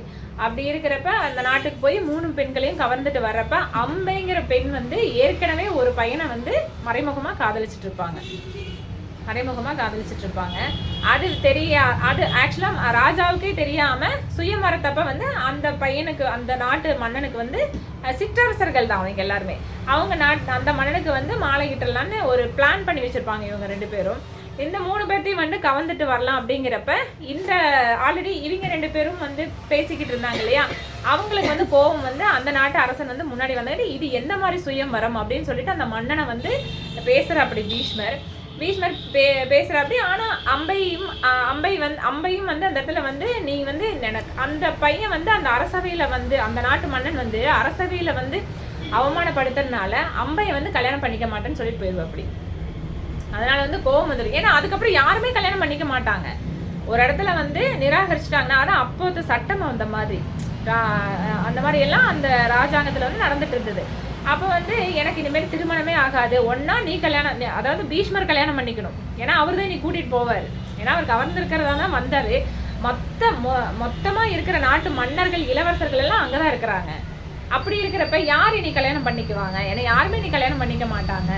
அதனால வந்து ஒன்னா பீஷ்மர் கல்யாணம் பண்ணிக்கணும், இல்லைன்னா நான் ஆசைப்பட்ட அந்த நாட்டு மன்னனே என்னை கல்யாணம் பண்ணிக்கணும் அப்படிங்கிற கோரிக்கையை வந்து யார் வைக்கிறாங்க? அம்பை வைக்கிறாங்க இந்த இடத்துல. ஆனா வந்து பீஷ்மர் வந்து நான் பிரம்மச்சாரி, என்னால கல்யாணம் பண்ணிக்க முடியாது, நீங்க வந்து என்னை விட்டுருங்க அப்படின்னு சொல்லி போறாங்க. ஆனா அம்பை வந்து கடைசி வரைக்கும் விடவே இல்லை, ரொம்ப பிரச்சனை பண்றாங்க. ஆனாலும் பீஷ்மர் வந்து என்ன பண்றாரு, அம்பை விட்டுறாங்க. அம்பிகா அம்பாலிகா 2 பேர்த்த மட்டும் கூட்டிட்டு ஹஸ்னாபுரம் வந்துடுறாங்க. விசித்திர வீரியனை கல்யாணம் பண்ணி வச்சிடறாங்க. கல்யாணம் பண்ணி வச்சு அரியணை ஏறுறப்பதான் வந்து அவரு இறந்துருவா அப்படி, குழந்தையே இல்லை. கல்யாணம் பண்ணி வச்சு கொஞ்ச நாள்ல மன்னரா முடிசூட்டணும், விசித்திர வீரியனுக்கு முடிசூட்டுறாங்க. ஆனா என்ன ஆகுது, அவங்களுக்கு வந்து குழந்தைய பிறக்கிறதுக்கு முன்னாடி இங்க விசித்திர வீரியன் இறந்துடுற அப்படி. இது ஒரு பக்கம் கதை போயிட்டு இருக்கு. இப்போ அம்பை போற அப்படி, அம்பை போய் பீஷ்மரை வந்து சாபம் விடுற அப்படி. நான் பராசுர முனிவரை வச்சுட்டு, பராசுர முனிவரோட உதவியோட வந்து நீங்கள் வந்து உங்களோட சீடன் அப்படிங்கிறதுனால நீங்கள் பாகுபாடு காட்டுறீங்க. ஏன்னா வந்து வந்து பரசுராமரோட பையன், சாரி பராசர முனின்னு சொல்லிட்டேன், பரசுராமரோட சீடர் தான் வந்து பீஷ்மர். உங்களோட சீடருங்கிறதுனால நீங்கள் பாகுபாடு காட்டுறீங்க. பீஷ்மர் வந்து தப்பே பண்ணியிருக்க மாட்டாங்கன்னு சொல்கிறீங்க, இதுக்கு எனக்கு ஒரு நியாயம் வேணும்னு கேட்குறாங்க. இல்லை அது முடியாது அப்படின்னு சொல்லிட்டு ரெண்டு அதாவது பரசுராமருக்கும் பீஷ்மருக்கும் சண்டை வருது. அந்த இடத்துல வந்து ரெண்டு பேர்த்து சண்டையும் வேண்டாம், ஏன்னா ரெண்டு பேருமே வந்து அதிரதர்கள், மகாரதர்கள் தான். அதனால் நீங்கள் ரெண்டு பேருமே சண்டை போட்டிங்கன்னா பூமிக்கு தான் பிரச்சனை ஆகும் அப்படின்னு சொல்லிட்டு அந்த இடத்துல வந்து சிவபெருமான் வந்து வரம் கொடுக்குறாரு, இந்த பிறவியில் நீ நினைச்ச காரியம் நிறைவேறாது, அடுத்த பிறவியில் நிறைவேறும் அப்படின்னு சொல்லிட்டு. அவதான் வந்து துருபதனுக்கு வந்து முதல்லயே வந்து சிகண்டி பிறந்துருவா. அப்படி சிகண்டி தான் வந்து அம்பை, அடுத்த பிறவியில் வந்து சிகண்டி வந்து பிறப்பா. அப்படி அந்த போர் முடியிறப்ப வந்து சிகண்டி ஃபர்ஸ்ட் அம்பு விட்டதுக்கு அப்புறம் தான் வந்து அர்ஜுனர் அம்பு விடுவா. அப்படி அது அடுத்த இதுல இருந்து பார்க்கலாம் நம்ம. இப்போ வந்து இந்த இடத்துல வந்து விசித்திர வீரியன் வந்து இறந்துடுற. அப்படியா இப்ப வந்து வாரிசு இல்லை, ஆக்சுவலா அரசாளருக்கு மன்னனும் இல்லை. இப்ப என்ன பண்றது அப்படிங்கிறது அந்த இடத்துல ஒரு பெரிய குழப்பம் இருக்கும். இப்போ இந்த இடத்துல என்ன பண்ணலாம் அப்படின்னு பார்த்தோம்னா, சத்தியவதி வந்து சொல்லுவா அப்படி, அதாவது வந்து அப்பத்த ராஜ இதுல வந்து ஒரு தர்மம் இருந்தது. என்ன தர்மம்னு பார்த்தீங்கன்னா, அது வந்து ஒரு மன்னன் இறந்துட்டாருன்னா மன்னனுக்கு கீழே இருந்த இளவரசரோ இல்லை அவங்களுக்கு பிறந்த அண்ணனோ தம்பியோ அவர் மூலமாக ஒரு வாரிசை எடுத்துக்கலாம் அப்படிங்கிற ஒரு சட்டம் இருந்துச்சு. அந்த சட்டத்து மூலமா இப்ப யார் இருக்காங்க, சத்தியவதிக்கு ஏற்கனவே பிறந்திருக்காரு இல்லையா வியாசதேவர், அவர் மூலமா குழந்தை வந்து பெற்றெடுத்துக்கலாம் அப்படின்னு வந்து நினைச்சு சத்தியவதி என்ன சொல்ற அப்படி பீஷ்மர் கிட்ட வந்து இதை ஆலோசனை பண்ணி இது ஓகே சரிதான் அப்படின்னு சொல்லிட்டு வியாசதேவர் வர சொல்றாங்க. அம்பிகா அம்பாலிகா ரெண்டு பேரும் ஆளாளுக்கு அவங்கவுங்க ரூம்ல இருக்கிறாங்க. வியாசதேவர் வந்து போறாரு தன்னோட, அதாவது வந்து சத்தியவதிக்கு பிறந்தவங்க நம்ம வந்து அத்தைமாருக்கு பிறந்தவங்க அப்படிங்கறனால அவங்க ரொம்ப அழகா இருப்பாங்கன்னு நினைச்சிட்டு இருக்கிறாங்க. வியாசதேவரை வந்து ரொம்ப அழகா இருப்பாங்கன்னு நினைச்சிட்டு இருந்தாங்க. ஆனா அவர் வந்து இது வரைக்கும் ஜடாமுடி, உடம்பெல்லாம் அந்த மண் தூசி, அப்படி வந்து முனிவர் எப்படி இருப்பாரு அப்படிதானே வருவாரு. ஆக்சுவலா அதை வந்து அவங்களுக்கு பிடிக்கல. அதனால அம்பிகா என்ன பண்ணுவா, அப்படி கண்ணை மூடிக்குவா. அப்படி சேர்றப்ப திருதராஷ்டிரன் பிறப்பா, அப்படி குருடனா பிறப்பா, அப்படி கண்ணை மூடிடுவா அப்படி அந்த இடத்துல. அதனால குருடனா பிறப்பா. அப்படி என்ன ஆச்சு அப்படின்னு கேட்பாங்க. குருடனா பிறக்கிறதுக்கு முன்னாடியே வியாசதேவர் வெளியில வந்தோடனே வந்து சத்தியவதி கேட்பாங்க, என்னப்பா என்ன ஆச்சுங்க அப்படின்னு கேட்பாங்க. கேட்டோடனே வந்து ஒரு மகன் பிறப்பான், நல்லா ஆட்சி புரிவான், ஆனா வந்து பிறவிலேயே குருடனா பிறப்பாரு அப்படின்னு சொல்லுவா. அப்படி சரி ஓகே, இந்த பையன் வந்து இப்படி இதா பிறந்துருச்சு, ஊனமா பிறந்துருச்சு, ஏன்னா முழுமையா இருந்தாதான் அங்க ஆட்சி புரியறதுக்கு நல்லா இருக்கும். அதனால அப்ப சரி இனி வந்து அம்பாலிகா கிட்ட நீங்க போங்க அப்படின்னு சொல்லிட்டு அடுத்து அம்பாலிகா இருக்கிற ரூமுக்கு வந்து வியாச மகரிஷி போவாரு. அந்த இடத்துல போறப்ப அவங்ககிட்ட சொல்லிதான் அனுப்புவாங்க சத்தியவதி, நீ வந்து கண்ணை மூடிடாத, கண்ணை மூடினா இந்த மாதிரி கண் குருடனா வந்து ஒரு குழந்தை பிறந்திருக்கு, அந்த மாதிரி பிறந்துடக்கூடாது, அருவருப்பும் பற்றாத அப்படின்னு சொல்லிதான் அனுப்புறாங்க அம்பாலிகாவை. ஆனா என்னாச்சு, வியாசதேவரை பார்த்தோன்னே அவங்களுக்கு வந்து பயப்படக்கூடாது, அந்த மாதிரி அருவருப்படக்கூடாது, கண்ணை மூடக்கூடாதுன்னு சொல்லிட்டு அவங்கள பார்த்தோன்னே உடம்பெல்லாம் வெளுத்துருச்சு, வெள்ளை ஆயிடுச்சான். அவங்க உடம்பெல்லாம் ஒரு மாதிரி நார்மலான ஒரு கலர் போய் வெளுத்துருச்சான். அந்த ஒரு பதட்டத்திலேயே கொஞ்சம் வெளுத்துருச்சான். அந்த நேரத்துல வந்து சேர்ந்ததுனால என்னாச்சு, பாண்டு பிறக்கிறாரு. ஆனா சரி ஓகே, இந்த மாதிரி அம்பாலிகாட்ட போயிட்டு வந்தவங்க வெளியில சத்தியவதி அந்த மாதிரி கேட்கறாங்க. ஏன்னா முனிவர் அவரு, ஆக்சுவலா மகாரிஷி, அவருக்கு வந்து எல்லாமே தெரியும், பிறக்கிற குழந்தை எந்த மாதிரி பிறக்கும், எந்த ஆயுசோட பிறக்கும்னு அவருக்கு தெரியும். அதனால வந்து வியாச மகரிஷி கிட்ட கேட்கறாங்க, சத்தியவதி கேட்கறாங்க. சத்தியவதி கேட்கிறப்ப வந்து ஒரு பையன் பிறப்பாரு, நல்ல முழு இதோட பிறப்பாரு. ஆனா வந்து என்ன, உடம்பு மட்டும் ஒரு வெளிரி போன நிறமா இருக்கும் அப்படின்னு சொல்றாங்க. ஏன்னா வந்து இதுவும் வந்து ஒரு முழுமை இல்லாத ஒரு குழந்தை தான். ஏன்னா அந்த கலர் நிறம் மாறி இருக்கே, எப்படி முழுமையா இருக்க முடியும் அப்படின்னு சொல்லிட்டு முழுமை இல்லாத குழந்தையா இருக்கு அப்படின்னு சொல்லிட்டு ரொம்ப வருத்தப்படுறாங்க. பாண்டு அதே மாதிரி சொன்ன மாதிரியே பிறக்கிறார். வியாச மகரிஷி என்ன சொன்னாரோ அதே போல உடம்பு வெளிர்ந்த நிறமா பிறக்கிறாரு. அவரும் ஏதோ ஒரு குறைகளோடயே தான் பிறக்கிறாரு. அதனால இப்ப ரெண்டு பசங்களுமே ஏதோ ஒரு குறையோட தான் இருக்கு அப்படின்னு சொல்லிட்டு சரி மறுபடியும் வந்து அம்பிகா வந்து சேர்த்து இது பண்ணி அடுத்த குழந்தைக்கு பார்ப்போம் அப்படின்னு சொல்லிட்டு சத்தியவதி வந்து யோசிக்கிறாங்க. சரி அப்படின்னு சொல்லி யோசிக்கிறாங்க. ஆனா இந்த இடத்துல அம்பிகாவும் அம்பாலிகாவும் என்ன பண்றாங்க, ரெண்டு பேரும் பேசி பனிப்பெண்ணை அனுப்பிச்சு வச்சிருவாங்க அந்த இடத்துல. பணிப்பெண்ணுக்கு நல்ல ராணி மாதிரி ஒரு ராஜ அலங்காரம் பண்ணி அனுப்பிச்சு வச்சிருவாங்க. ஆனால் அந்த பணிப்பெண் என்ன பண்ணுவா, அப்படி நல்ல சேவை பண்ணுவாராம். வியாச மகரிஷி அவர் வந்து பகவானோட ஸ்வரூபம் அப்படின்னு சொல்லிட்டு அவங்களுக்கு சேவை பண்ணி அவங்களுக்கு என்ன தேவையோ அதை கொடுத்து அவங்களுக்கு தேவையானது எல்லாமே நிறைவேற்றி அவங்கள வந்து சந்தோஷப்படுத்துவாங்களாம். அதனால முழு நிறைவாக ஒரு குழந்தை விதுரர் பிறப்பாராம். அப்புறம் இதே போல் ரூமை விட்டு வெளியில் வர்றப்ப கேட்பாங்களாம். கேட்டதுக்கப்புறம் இந்த மாதிரி ஒரு முழுமையான ஒரு குழந்தை பிறக்கும், மகா ஞானியாக இருக்கும் அவங்க வந்து விதுரருங்கிற பேரில் வந்து வளருவாங்க அப்படின்னு சொல்லிட்டு வியாச மகரிஷி சொல்கிறது போலயே அவர் விதுரரும் பிறந்துருவாராமா.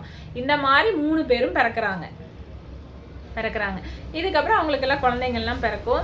நீ அடுத்தடுத்தது வந்து நம்ம பார்க்கலாம். இது வரைக்கும் நம்ம பார்த்ததில் நம்ம தெரிஞ்சுக்க வேண்டியது என்ன அப்படின்னா, கணவன் மனைவி சேர்றப்ப அது அதாவது வந்து நம்ம உடம்புனால சேர்ந்தாலும் ஒரு குழந்தை பிறக்கிறப்ப கிருஷ்ண பக்தியில் இருக்கிற குழந்தை வேணும். நல்ல ஞானத்தோட பிறக்கணும்னா முழு எண்ணங்களோட முழு சந்தோஷங்களோட என்ன எண்ணத்துல வந்து நம்ம இருக்கிறோமோ அதே மாதிரி ஒரு குழந்தை பிறக்கும் அப்படிங்கிறது இந்த இடத்துல சொல்றாங்க. அதனாலதான் வந்து திருதராஷ்டிரன் வந்து ஊனமா பிறக்கிறதும் பாண்டுவும் ஏதோ ஒரு குறையோட பிறக்கிறதும் இதன் காரணம்தான். அதனாலதான் வந்து அதுக்குண்டான நேரம் இருக்குது. ஹிரண்யாட்சன் ஹிரண்யகசிபு எப்படி பிறக்கிறாங்க, சாயந்தர நேரத்துல வந்து ஒரு ஆணும் பெண்ணும் சேரவே கூடாது, கணவன் மனைவி சேரவே கூடாது.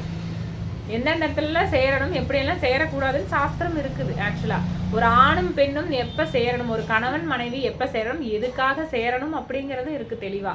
ஒரு கணவன் மனைவி எப்ப சேரணும் அப்படின்னா உச்சி பொழுதுலையும் சேரக்கூடாது, அதாவது 12 to 2 சேரவே கூடாது. அதே போல் சாயந்தரம் 5 மணிக்கு மேலே சேரவே கூடாது. அதே போல் ஏகாதசி, பௌர்ணமி, அமாவாசை இந்த மாதிரி முக்கியமான ஒரு விழா காலங்கள்லையும் சேரக்கூடாது. அமாவாசை, பௌர்ணமி இந்த மாதிரியெல்லாம் சேரவே கூடாது அவங்க. இப்போ என்ன சேர்ந்ததுனால இப்போ என்ன ஆச்சு அப்படின்னு பார்த்தீங்கன்னா, இப்போ சாயந்தர நேரத்தில் வந்து ஒரு கணவன் மனைவி செய்கிறாங்க அப்படின்னா, இப்போ சாஸ்திரத்தில் என்ன சொல்லியிருக்குன்னா, ஒரு குழந்தைய பெற்றுக்கிறதுக்கு என்னென்ன தகுதிகள் வேணும் அப்படின்னா, அந்த கணவன் மனைவி வந்து நம்ம பகவானுக்கு 14 நாமங்கள் ஜபம் பண்ணி தான் வந்து அவங்க வந்து சேரவே வேணும். அப்போதான் வந்து கிருஷ்ண பக்தியுள்ள ஒரு குழந்தை பிறக்கும், அது வந்து நம்ம பக்தியில் வந்து முன்னேறும் அப்படின்னு சாஸ்திரத்தில் குறிப்பிட்டிருக்கு. ஒரு கணவன் மனைவி எதுக்கு சேரணும், ஒரு நல்ல பக்தியுள்ள குழந்தை பெற்றுக்கிறதுக்காக மட்டுமே தான் அவங்க சேரணும். புலன் திருப்திக்காக அவங்க சேர்ந்தாங்க அப்படின்னா அதுக்கு அது பௌதீக ரீதியாக அந்த குழந்தை வந்து பிறந்து கஷ்டப்பட தான் போகுமே தவிர முக்தி நிலை அடையாது இல்லையா. குழந்தை பெற்றுக்கணும் தான் இல்லைங்களா, ஆனால் வந்து அதே கிருஷ்ண உணர்வோட இருக்கணும். அந்த குழந்தை கிருஷ்ண உணர்வோட நம்ம வந்து குழந்தை பெற்றுக்கிட்டாதான் அது பக்தியில் முன்னேறும், அந்த வம்சாவளி நல்லா வரும். ஏன்னா பெற்றோர்கள் வந்து குழந்தை மட்டும் பெற்றுக்கிட்டா பத்தாது, அவங்களுக்கு வந்து பக்தி சொல்லி கொடுக்கணும் அப்படிங்கிறது எங்கள் ஆச்சாரியர்களும் சொல்கிறாங்க. நம்ம வேதத்துலையும் நம்ம சாஸ்திரங்களையும் அதுதான் குறிப்பிட்டிருக்கு. ஒரு குழந்தை பிறந்தா அது பெற்றோர்கள் முழுக்க முழுக்க பக்தி சொல்லி கொடுக்கணும், அவங்களுக்கு அந்த ஆத்மாவுக்கு வந்து விடுதலை கொடுக்கணும். அந்த இடத்துல சும்மா குழந்தை மட்டும் பெற்றுட்டு நம்ம வந்து அவங்கள நல்லா ஸ்கூல் படிக்கணும், நல்லா காலேஜ் போகணும், நல்லா டாப் ஆகணும், அவன் கோல்டு மெடல் வாங்கணும், அவன் நிறைய சம்பாதிக்கணும், ஓகே. பட் ஆனால் முழு விடுதலை எங்கிருந்து கிடைக்கும் இந்த ஆத்மா பரமாத்மாவோட சேர்றப்பதான் முழு விடுதலையே கிடைக்கும். சும்மா நம்ம வந்து ஸ்கூலு காலேஜ் அதோட டாப்பாக இருக்கணும், நல்ல பணக்கார பெண்ணாக வந்து கல்யாணம் பண்ணி கொடுக்கணும், அப்போ தான் வாழ்க்கையில் சந்தோஷமாக இருப்பான், அதெல்லாம் ஓகே தான், அது சரிதான் இல்லைங்கள. ஆனால் அதுக்காக வந்து நம்ம முழு விடுதலையை தற்காலிகமான விடுதலைக்கு ஆசைப்பட்டு முழு விடுதலை எதுன்னே நம்ம வாழ்க்கையோட ஒரு அச்சீவ்மெண்ட் எதுனே தெரியாமே நிறைய பேர் வாழ்ந்துட்டு இருப்பாங்க. ஒரு நம்மளுக்கு வாழ்க்கையோட அச்சீவ்மெண்ட் என்னன்னா நல்லா சம்பாதிக்கணும், நல்லா சாப்பிடணும், நிறைய ட்ரெஸ் பண்ணிக்கணும், நிறைய நகைகளை போடணும், நிறையா கலர் ட்ரெஸ் வாங்கணும், நிறைய காரு பங்களா இந்த மாதிரியெல்லாம் சம்பாதிச்சு வைக்கணுங்கிறது ஆசை இருக்கும் இல்லைங்கள. ஆனால் இந்த ஆசை வந்து இந்த பௌதீக ரீதியாக மட்டும்தான் சாத்தியமே தவிர இதுக்கு மட்டும்தான் அந்த சந்தோஷத்தை கொடுக்கும். அடுத்த பிறவி எடுக்கிறப்ப அதே வந்து ஒரு பணக்கார வீட்டில் பிறப்போமா, இல்லை மிடில் கிளாஸ் வீட்டில் பிறப்போமா, இல்லை ரோட்டில் இருக்கிற வாழ்கிறாங்களே அவங்களுக்கு பிறப்போமா அப்படிங்கிறது நம்மளுக்கு தெரியுமா? தெரியாது, ஆக்சுவலாக தெரியாது. அதனால தான் நம்மளுக்கு வந்து பௌதீக கல்வியை விட ஆன்மீக கல்வி தான் ரொம்ப சிறந்தது. பௌதீக கல்வி வந்து எல்லாத்துக்குமே அடிப்படையில் எல்லாத்துக்குமே இருக்கும், ஆன்மீக கல்வி யாருக்குமே அடிப்படையில் இருக்காது. இப்போ நீங்கள் இங்கே வந்தங்காட்டி தான் இதை பற்றி நாலேஜ் உங்களுக்கு தெரியுது. வரலைன்னா நீங்கள் என்ன நினச்சிட்டு இருப்பீங்க, நான் இன்னும் நிறைய சம்பாதிக்கணும் தான், அதுக்காக சம்பாதிக்க வேணாம் நீங்கள் யாருமே சொல்லலை. என்னடா வேலைக்கு போக வேண்டாம்னு சொல்கிறாங்க, அப்போ நம்ம சாப்பாட்டுக்கு என்ன பண்ணுவோம் அதை பற்றி எல்லாம் யோசிக்க வேண்டாம். வேலைக்கு போகணும், நம்ம சாப்பிடணும், சாப்பிட்டாதான் நம்ம உயிர் வாழ முடியும். பக்தி பண்ணுறதுக்காக நம்ம உடம்பு நல்லா இருக்கணும், நல்லா இருந்தால் தான் நம்ம பக்தி பண்ண முடியும். சம்பாதிக்கணும், அதை வந்து கழுத மாதிரி வேலை செய்ய வேணாம் அப்படிங்கிறாங்க. 24 மணி நேரம் ஓட வேண்டாம், உனக்கு தேவையான அளவு நீ சம்பாரி, உன் குடும்பத்தை காப்பாற்றுற அளவுக்கு நீ சம்பாரி, மீதி இருக்கிற நேரத்தில் பக்தி பண்ணு. இதையும் செய்யணும் இதையும் செய்யணும், இந்த ரெண்டையும் செஞ்சாதான் நம்ம வாழ்க்கை நல்லா இருக்கும், நிறைவா இருக்கும் அப்படிங்கிறாங்க. அப்ப ஒரு குழந்தைய பெற்றுக்கிறதுனா நம்ம பக்தி பாதையில கொண்டு போய் அந்த ஆத்மாக்கு விடுதலை கொடுக்கிற பெற்றோர்களா இருக்கணும், அவங்க குருவா இருக்கணும் பெற்றோர். அந்த இடத்துல ஒரு ஒரு பௌதிகவாதியா இருந்துடக்கூடாது. நீ நல்லா படிக்கணும், நீ எங்களை அப்பதான் நீ பாத்துக்கணும், நான் இறந்ததுக்கு அப்புறம் நீ சிரார்த்தம் பண்ணணும், அதுக்கெல்லாம் நீ வந்து நிறைய சம்பாதிச்சுக்கணும் அப்படிங்கிறதுல மட்டும் ஒரு ஒரு தகப்பன் வந்து தகப்பனாகட்டும் ஒரு தாய்மாராகட்டும் இருந்தாங்க அப்படின்னா அது வெறும் வேஸ்ட் தான் அப்படிங்கிறாங்க. அந்த இடத்துல வந்து நான் பெற்றோர்கள் என்ன பண்ணணும் அப்படின்னா, கிருஷ்ண பக்தியில் இருக்கிற ஒரு குழந்தைய பெற்று அவங்களுக்கு பக்தி பாதையும் காட்டணும் அப்படிங்கிறாங்க. இப்போ இவங்க வந்து அதாவது வந்து இப்போ சாயந்தர நேரத்துல சேரலாம், இந்த மாதிரி தகாத நேரத்துல வந்து உடலுறவு கொண்டால என்னாச்சு, அசுரர்கள் பிறந்தாங்க. ஹிரண்யன், ஹிரண்யாச்சன், ஹிரண்யகசிபு அப்படிங்கிற 2 பேர் வந்து பிறந்தாங்க. பிறந்ததுனால என்னாச்சு, 3 லோகத்தையும் வந்து கைப்பற்றி எல்லாத்தையும் வந்து சித்திரப்பதை பண்ணாங்க. பகவான் அவதரிச்சாரு, அதன் மூலமா அவங்களுக்கு முக்தி கிடைச்சது. அது ஒரு பெரிய ஸ்டோரி இருக்கு, அது இன்னொரு டைம் சொல்றேன். ஏன்னா அவங்களுக்கு வந்து 3 தடவை பிறந்து இறக்கணுங்கிற ஒரு சாபம் இருந்துச்சு. சனத்குமாரர்கள் மூலமா வந்து அவங்களுக்கு அந்த சாபம் வந்துச்சு. அதை இன்னொரு டைம் நான் ஒரு பெரிய ஸ்டோரி, அதை நான் அப்புறம் இன்னொரு டைம் சொல்றேன். பிறந்தாங்க, அந்த மாதிரி முக்தி அடைஞ்சாங்க. அதே போலதான் இப்போ இந்த குழந்தைகள் வந்து இந்த நேரம் செய்யறதுனால என்ன ஆகுன்னா, இந்த அது வந்து இந்த பேய் பிசாசு கணங்களுக்கு அதிபதி யாரு?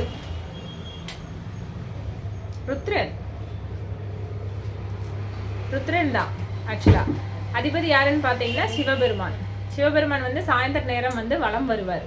பார்வதி தேவியும் சிவபெருமானும் வந்து வலம் வருவாங்க சாயந்தர நேரத்துல. பிசாசு கணங்களை எல்லாம் அடக்கக்கூடியவர் அவர்தான்.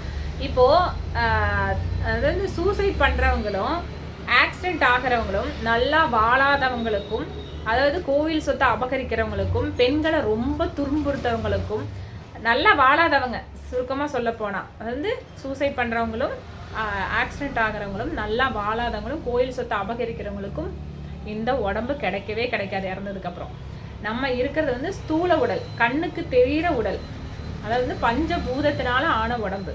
இதெல்லாம் வந்து நம்ம இப்ப இருக்கோம். இறந்ததுக்கு அப்புறம் என்ன ஆகுன்னா சூட்சம உடம்புன்னு ஒன்று கொடுப்பாங்க, கண்ணுக்கு தெரியாத உடம்பு, சூட்சம உடம்புன்னு ஒன்று கொடுப்பாங்க. அந்த உடம்பு வந்து வச்சு நம்ம சில இதெல்லாம் அதுக்கப்புறம் வந்து அனுபவிக்கிறதுக்கு உண்டான உடம்பு. அது ஆக்சுவலாக பாதாள லோகத்துக்கு போகிறதுக்கெல்லாம் வந்து அந்த லோகத்தை வந்து அந்த ஜட்மெண்ட் டே அதெல்லாம் வந்து அதுக்கப்புறம் தான் நடக்கும், அந்த உடம்பை வச்சு தான் நடக்கும். அதுக்கு உண்டான உடம்பே கொடுக்க மாட்டாங்களாம், கிடைக்காதப்ப என்ன ஆகும், அவங்க பேய் பிசாதான் அலைய வேண்டியது இருக்கும். அப்போ அந்த மாதிரி அலையிறப்ப அவங்கள வந்து ரொம்ப அழுவாங்களாம். ஏன்னா பசி தாகம், அதை வந்து அவங்களுக்கு வந்து என்னென்னலாம் இருக்குமா, மனம் புத்தி அகங்காரம் இருக்குமா, மனம் இருக்கும், புத்தி இருக்கும், அனுபவிக்கணும்னு அந்த ஆசையும் இருக்குமா, அந்த அகங்காரமும் இருக்கணுமா. இவங்க எல்லாம் அனுபவிக்கிறாங்கன்னு கோபத்தோடையும் இருப்பாங்களா, ஏன்னா அவங்களால அனுபவிக்க முடியாது, பேய் பிசாசா தான் சுத்திக்கிட்டு இருப்பாங்க. அந்த பேய் பிசாசா சுத்துறவங்களை வந்து சிவபெருமான் பார்த்துட்டு, ருத்ரர் பார்த்துட்டு கஷ்டப்படுவாராம். ஏன்னா அதுக்கு அதிபதி தானே, பிசாசு கணங்களுக்கு அதிபதி தானே அவர் வந்து அடக்கி ஆள்வர், பிசாசு கணக்குல அடக்கி ஆள்வர், அதுக்கு அதிபதிங்கனால அவர் வந்து ரொம்ப வருத்தப்படுவாராம். கருணை காட்டி அவர் என்ன பண்ணுவாரா, இந்த நேரத்துல சேர்றாங்க இல்லையா தம்பதிகள், இந்த நேரத்துல சேர்ற தம்பதிகளோட உடம்புல மீதி இருக்கிற காலங்களை கழிச்சிட்டு நீங்க வாங்க அப்படின்னு சொல்லுவாங்களாம். அதனாலதான் ஒரு சிலருக்கு 1 மாசத்துல கருக்கலைகிறது, 2 மாசத்துல கருக்கலைகிறது, இல்ல ஒரு 10 வருஷம் வாழ்ந்துட்டு அந்த குழந்தை வந்து செத்து போறது, இல்ல ஒரு 20 வருஷம் வாழ்ந்துட்டு குழந்தை செத்து போறது, அந்த பசங்க பெருசாகி இறந்து போறது, இதெல்லாம் சில காரணம். அது போக சில பேர் இறக்குறது வந்து அது கர்மா காரணமும் இருக்கும், இதுவும் சில காரணம் அப்படின்னு சொல்றாங்க இந்த இடத்துல. அதாவது சுத்திக்கிட்டு இருக்கிற ஆத்மாக்களை வந்து கஷ்டப்படுறதுனால சிவபெருமான் இந்த நேரத்துல, அதை மாலை பொழுதுல நேர சம்பதிகளை வந்து பார்த்து அவங்களோட கருவுல இவங்களை கொண்டு சேர்த்துருவாரு. அது கொஞ்சம் காலம் வாழ்ந்து முடிச்சுட்டு அதோட மீதி காலத்தை அப்படி வாழ்ந்துரும். ஒரு மனுஷனுக்கு 100 ஆயுசுனா 100 ஆயுசு வரைக்கும் யாரும் வாழ போறது கிடையாது. ஒருத்தன் வந்து 80 வயசு வரைக்கும் வாழலாம், 70 வயசு வரைக்கும் வாழலாம், 60 வயசு வரைக்கும் வாழலாம். ஆனா அவன் வந்து தப்பு பண்ணி போயிட்டான், இப்போ சூசைட் பண்ணிட்டாங்க, ஆக்சிடென்ட் ஆயிடுச்சு, தப்பான வழியில வாழ்க்கை வாழ்ந்துட்டாங்க அப்படின்னா அவங்களுக்கு வந்து உடம்பு கிடைக்காது, பேய் பிசாசுகளா வாழணும். பேய் பிசாசுகளாக வாழ்கிறாங்க. இப்போ ஒரு 50 வயசில் ஒருத்தர் இறந்துடுறாரு அப்படின்னா மீதி இருக்கிற ஒரு 70 வயசு வரைக்கும் வாழணும்னு அவங்க தலையெழுத்தில் அவர் கர்மாவில் இருக்குன்னா 20 வருஷ காலம் வந்து சிவபெருமான் பிடிச்சி யாரோத்தரும் கருப்பையில் வந்து அனுப்பிச்சு விட்டாரு அப்படின்னா அந்த 20 வருஷ காலம் வாழ்ந்துட்டு அவங்க இறந்துருவாங்க.